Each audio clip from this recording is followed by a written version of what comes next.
Hi guys, this is the second video in a series of 3 videos surrounding the hepatitis viruses, which I promised you guys in class on Friday.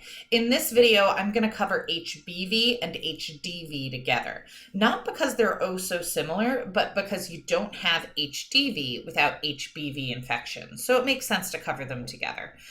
Remember to look over your course notes for kind of the pathophysiology surrounding the various hepatitis viruses, that you've got your prodrome, your pre-icteric phase, and your icteric phase. I discussed that a little bit in the HAV/HEV video, which you can look at as well. Okay, so let's get started with HBV. HBV is probably the most complex of the hepatitis viruses, at least from a serology standpoint, and I find that's the one that students tend to struggle with. But let's just lay some groundwork for it first. So this is a hepadnavirus. It has a DNA genome. There are actually 8 genotypes of HBV that are distributed globally, but we really only worry about 6 of them. Only about 6 of them are the major causes of disease. This is an STI, but it's also spread blood or needles. And that's actually kind of the bigger concern, I would say, especially among intravenous drug users. And contaminated blood itself is extremely infectious.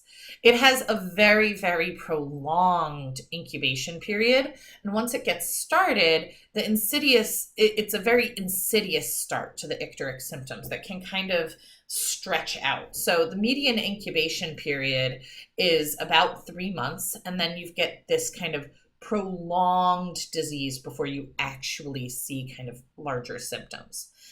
It does lead to chronic hepatitis, not as often as HCV does, but it does in about 5 to 10% of patients. And that's also associated with hepatocellular cancer of the liver. So we need to keep an eye on it for that reason. And that's one of the reasons why it's really good that we're able to treat HBV. So HBV infects the liver, and to a lesser extent, the kidneys. They have a very limited tissue tropism and host range. So really just liver and kidneys is who we're worried about. Sometimes you'll see it in the pancreas. It's a small envelope DNA virus with a partly double-stranded DNA genome that's circular. And the completed particle for a hepatitis B virus is actually known as the Dane particle. It does have a reverse transcriptase that actually works very similar to the HIV reverse transcriptase, and that enables there to be some kind of crosstalk or crosswork between the HIV antiretrovirals and the HBV antiretrovirals. All these viruses are like alphabet soup. Okay, so let's get into the antigens, because the antigens actually have a lot to do with how we're going to diagnose it, okay? All right, so it has an icosahedral capsid, and that's formed by the hepatitis B core antigen, okay? So that's going to be right in here, these blue dots. So it's in the core. You also have kind of the hepatitis B E antigen, which are these little brown dots here. They're associated to the core antigen, but they're not the same. The hepatitis B E antigen is actually released into the serum of infected individuals, along with the hepatitis B surface antigen, which, where are they? That's these.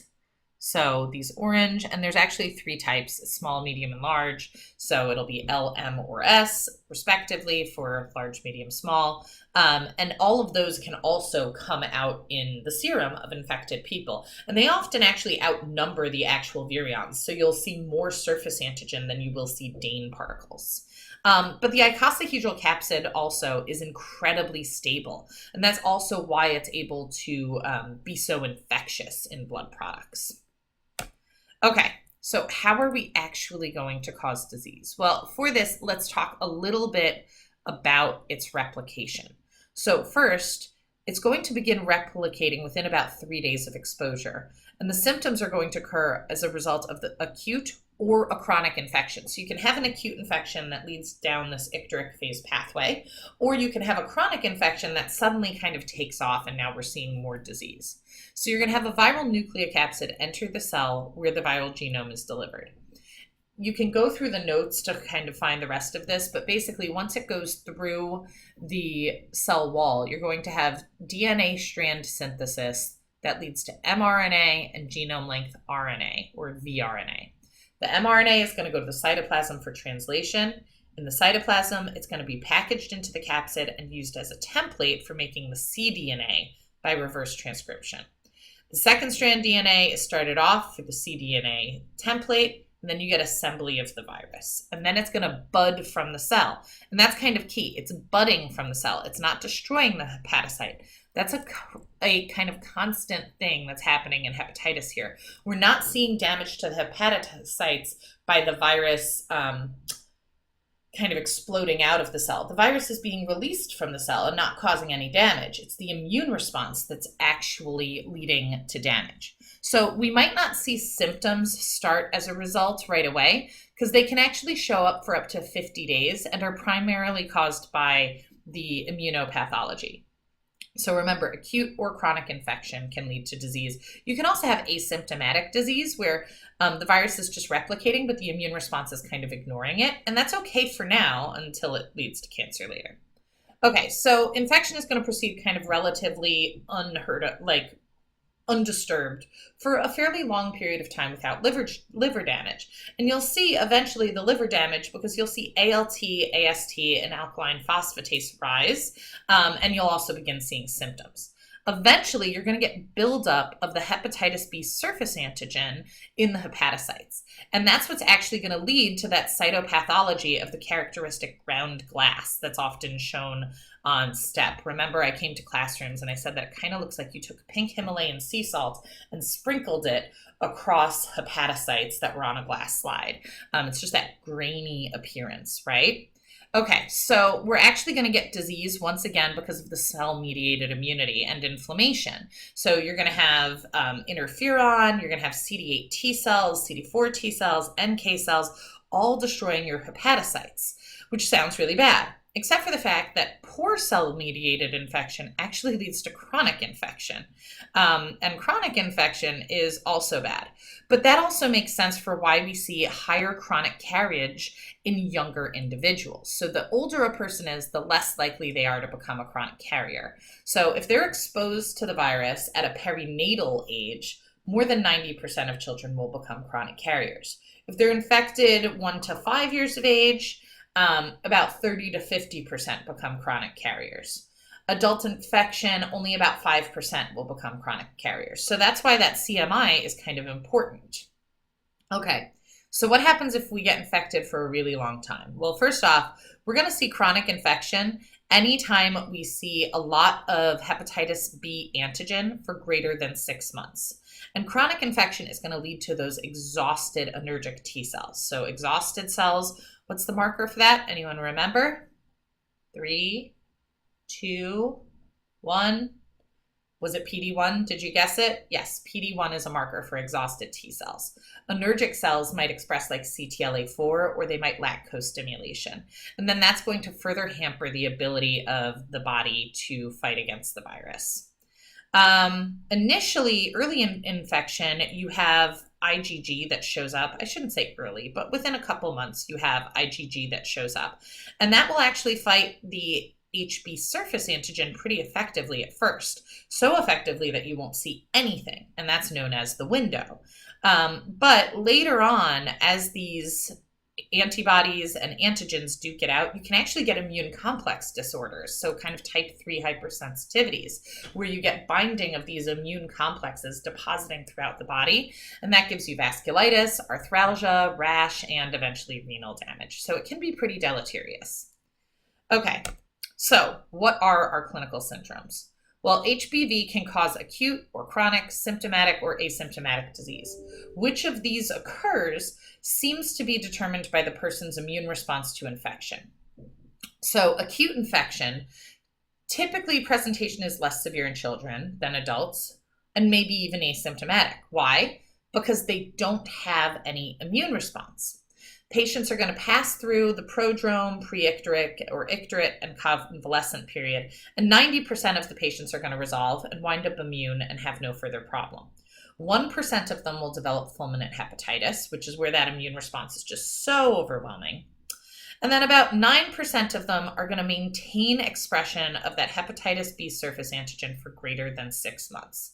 These patients will either become asymptomatic carriers, they will eventually go on to resolve, they'll have chronic persistent hepatitis or chronic active hepatitis. So they've got kind of options here.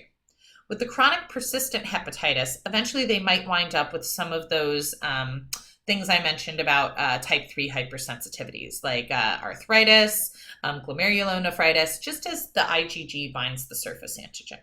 For the chronic active hepatitis, the immune response eventually could cause real damage and lead to cirrhosis or to hepatic cellular carcinoma. So those are kind of the options, I guess, for lack of a better word, of what could happen when you are chronically infected with hepatitis B. Okay, so how are we going to diagnose it? Like I said, this one's kind of complex. The osmosis video is really good at explaining this part. It begins about 8 minutes into the video if you don't want to watch the whole thing. But basically, you're going to pair the ALT, AST elevation with kind of the jaundice and think, maybe viral hepatitis. So then you're going to do a viral hepatitis serology panel, and you're probably also going to run for DNA or RNA, depending on the hepatitis viruses that you're talking about. So first, you're going to, let's see, did I break it out now? So what you're going to do is you're going to look at this and see that you've got kind of an increase first in antigens and then in antibodies. Okay, so pretty quickly you're going to have surface antigen and E antigen available in the blood. At that point, we're going to see antibodies for hepatitis B core antigen, anti-hepatitis B E antigen, and anti-hepatitis B surface antigen, but they come up at different times. So early on, all you could detect is hepatitis B core antibodies. During the window, you won't be able to see surface or antigen for surface. So anti-surface or antigen for surface. You might see E, but it'll be really low, so you might not detect it. So your best bet is hepatitis B core antigen. And this is also what it can show in kind of a more chronic. As we look at time after exposure, you can see that now you can see all the surface antigen and all the E antigen and all of the antibodies, and the liver enzymes are a big problem. And that's what's going to happen over time. So let's talk about this a little bit more. So first off, we do still have RNA. That is an option. That's going to tell you how much viral load you have, what type you have, and also, is your treatment working? If you've put the patient on treatment, is the viral load going down? As far as the antigens go, you've got hepatitis B surface antigen and hepatitis B E antigen. Both of these are found during viral replication. Doesn't matter if it's acute or chronic, you're going to find them in the serum unless we're during the window, in which case you won't see surface antigen. Therefore, hepatitis B E antigen is actually the best correlate to the presence of infectious virus, because if you don't see surface, it could just be that you're in the window. Chronic or unresolved infection can actually be distinguished by continued finding of these antigens, or both, and either a lack of detectable antibody or low levels. All right, let's talk about the antibodies. If you see anti-HBsAg IgG, you got two options. It's either resolved or vaccinated. This is in the absence of the surface antigen. If you somehow have the surface antigen and the IgG, you're probably more toward chronic. You're past the window. If you have anti-HB surface antigen IgM, you're in acute infection and you caught it quick. If you see anti-HB core antigen IgG, if it's either IgM or IgG, you've got current infection. If it's just IgG, you probably have prior infection. At some point they were infected, or they're currently going on. This is the best way to diagnose a recent infection, especially during the window. The window is where you see HBs, IgG, and HB serum surface antigen fighting it out. So you won't see either of them, and it can last for months. I think this will become more clear if we go through the case. Treatment and control, there is a vaccine, only contains the surface antigen, and that's why if you only see HBsAg IgG, without any viral DNA and without any antigens, it's likely your patient was vaccinated. There's also an antiviral therapy, lots of drugs, some overlap with HIV therapy. Make sure you check those out in the course notes, and if you have further questions, you can contact me or Dr. Lorraine. All right, so let's talk about Larry Potter. So this was our acute HBV case. He was a 40-year-old man from Chicago. He works as a phlebotomist, and he has yellow eyes and fatigue. He stuck himself with a needle, and remember that blood is really infectious for HBV. He has no past medical problems other than obesity, and he used drugs in the past, but he's been clean for many years. So what do we think is happening here? He has two risk factors, right? He may have contracted HBV many years ago, and it's been chronic, and just kind of taking off, or he could have contracted it when he stuck himself with a needle recently. But either way, if we look at his labs, Hbv&Hdv is positive. So he's probably resolved or immune. Either way, we're not worried about HAV anymore. He's HB surface antigen positive, and HBe antigen positive. That tells me there's an actively replicating HBV infection happening. He's HBc IgM antibody positive. That means it's acute. It happened really recently. So that's why I'm leaning more toward needle stick. And here's our DNA count. He also has HCV antibody positive. This tells me at some point in his past, he contracted and resolved an HCV infection. And that's why we see the antibodies. And that's what's showing up here. He's immune to HAV, he has an acute HBV infection, and he has a resolved HCV infection in his past. There's nothing with HDV or HEV. So you're going to treat him. And good options would be tenofovir or entecavir if his INR is greater than 1.5 or his bilirubin is greater than 10. So you're going to monitor his INR and his bilirubin. Okay? All right. So let's talk about HDV. This is a viroid virus, so it's kind of like a virus. It has a circular RNA, and it, just like HBV, is spread parenterally, blood, needles, sexual contact, and perinatally. It also has a long incubation period, 2 to 3 months, with that insidious onset that we've come to expect of HBV. And there's good reason for it, because HDV requires the help of HBV, because it needs the proteins. The HB surface antigen is actually the same packaging that HDV uses. So it provides the envelope for HDV RNA and its antigens. And because of this, HDV exacerbates HBV. And it's actually responsible for 40% of the fulminant hepatitis infections. And that has to do with how HBV works with it. All right. So it's a very small single-stranded RNA circular genome, and it's surrounded by a delta core antigen. And then the core itself is surrounded by that HBV surface antigen envelope. So with HBV and HDV, there's two things we worry about: co-infection and superinfection.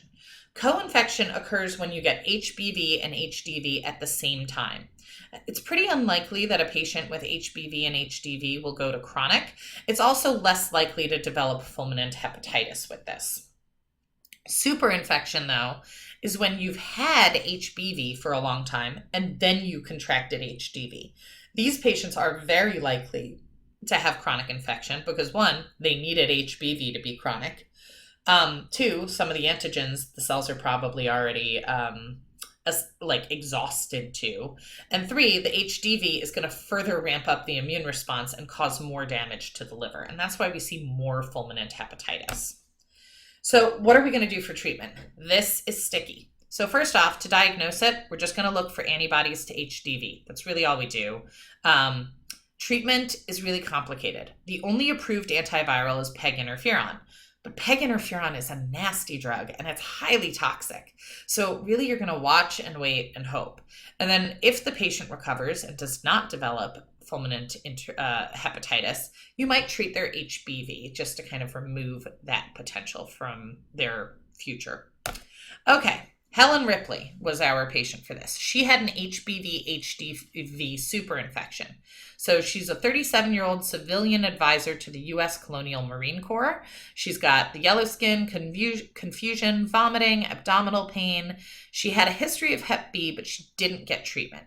She is sexually active with several men, and occasionally she uses condoms. She previously has used heroin intravenously. She doesn't smoke, but she drinks to excess on occasion. So some added liver damage potentially here. She's marked icterus on exam, and she's delirious. So let's take a look at her labs. She's got HAV IgG. So probably vaccinated or just immune, so previously exposed and got better. HB surface antigen positive, that means we've got actively replicating HBV. Hepatitis B core antigen IgG, also positive, means she's had it for a long time. We had it long enough to move to IgG, and that takes a while.